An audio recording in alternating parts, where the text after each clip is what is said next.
this actually alters the terrain of geopolitical negotiation. This is getting a lot of attention, and even I think some people out there who are generally or overall supportive of Israel in its fight against Hamas have started to waver a little bit for a reason that would be understandable, at least with the specific goal of trying to pressure the IDF to get more food to the children of Gaza. That's the basic narrative. That's the storyline that's out there. Trump has been talking about it.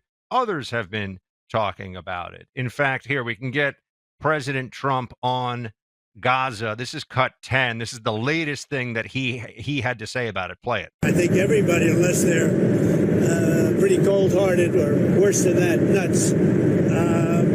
There's nothing you can say other than it's terrible when you see the kids. And those are kids, whether they talk starvation or not, those are kids that are starving. They are starving. And you see the mothers, they love them so much. And there's just nothing they seem to be able to do. They got to get them food, and we're going to get them food.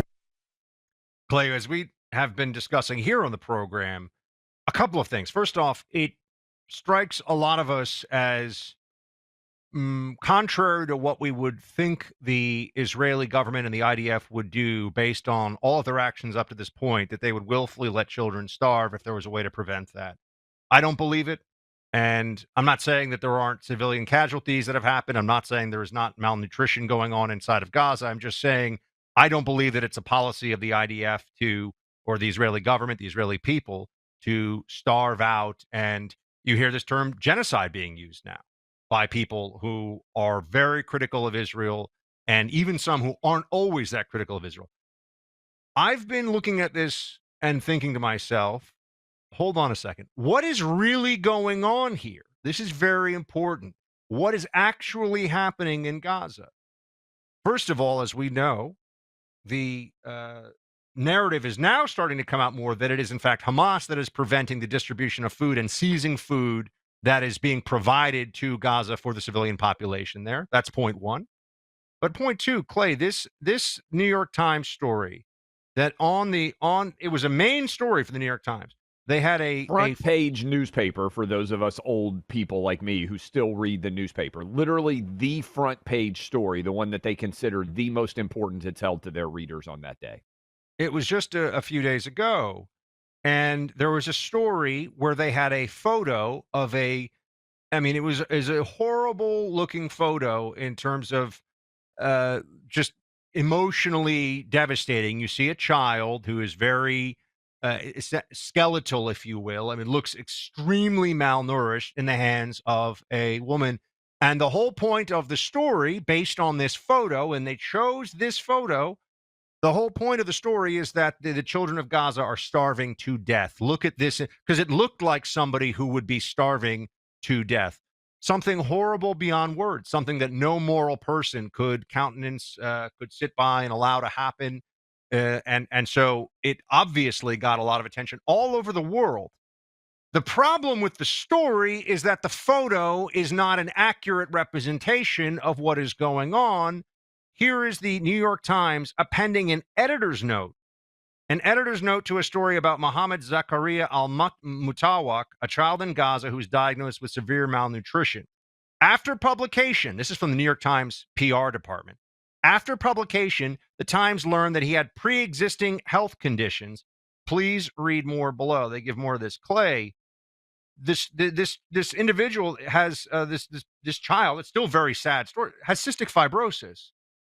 And that's actually, and also other pre-existing health conditions. It's not a starvation story. They're showing a child who's starving, who's not actually starving, but has other pre-existing health conditions, which they have now offered.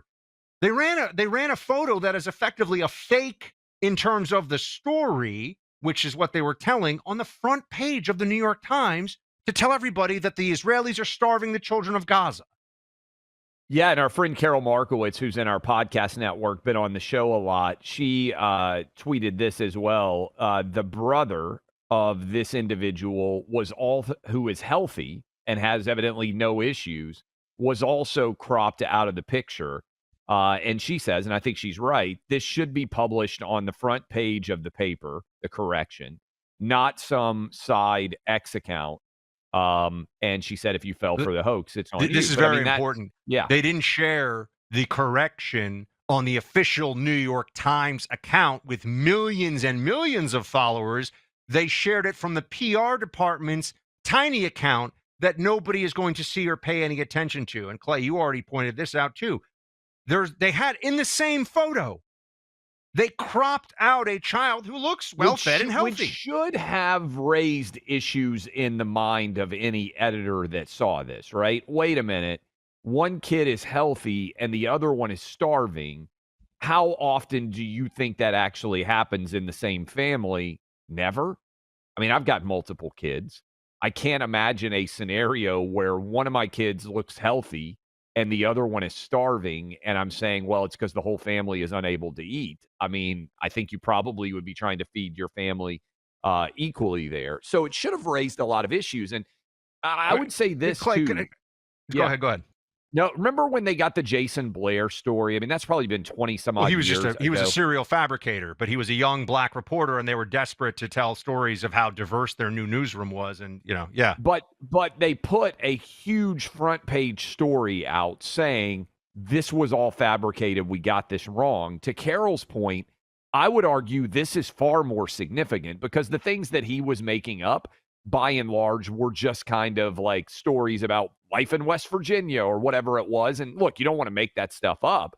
But this actually alters the terrain of geopolitical negotiation and is intended to send the message of Israel is intentionally starving young children. And they use this image for that reason.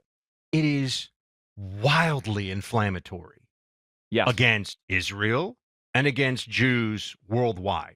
And that was the purpose of the story, to make them, Israel, the Jews, to make them look like the bad guys after they suffered their own 9/11 on October 7th, after they had the most horrific terrorist attack since 9/11 perpetrated against them, and with a level of sadism from Hamas that is shocking to the conscience, honestly, even for those of us who did things in the GWAT and saw how evil Al Qaeda was and what they would do, shocking to the conscience. But this reminds me, Clay, of really this is on brand in a sense for the New York Times. The New York Times is the paper that published Walter Duranty, who, on behalf of communism, lied about mass starvation in the Soviet Union. Right? This is one of the most infamous episodes of 20th century journalism. Should have told you all you need to know about the lib mindset and journos, but Walter Duranty lied to cover up mass starvation in the Soviet Union back in the early 1930s. And he actually got a Pulitzer Prize for it, Clay. Doesn't this all ring a bell? Just like the fake Russia collusion stories, those people got Pulitzers, they still have them. The purpose is not the truth. The purpose is manipulation of the masses, of the minds of the readers. And the purpose here was very clearly, now is the chance, after we saw how horrific Hamas was, and they took 200 plus hostages, and they raped women, and they murdered babies, and they did all these horrible things intentionally and on behalf of the people planning October 7th. I mean, this was their plan. This wasn't some secondary thing that just happened. After all that, now is the chance to try to seize the moral high ground for the pro-Palestinian, pro-Hamas lunatics. And we're supposed to think it's just an error. The number of unborn babies at risk of abortion is still so high in this country. But thank goodness that there are preborn clinics saving lives day after day. With your help and support, they think they can reach this number, 70,000 unborn children saved this year. But it's up to us, the pro-life community, to take action right now. The laws aren't all going to change. People's minds aren't all going to change along with them. We have to do what we can to help mothers in crisis bring their tiny little babies into this world, saving lives every step of the way.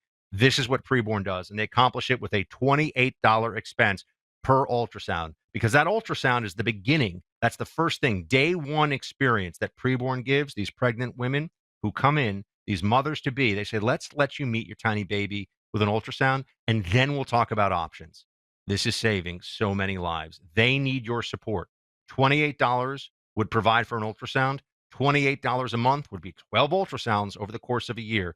It's tax deductible and it's saving lives.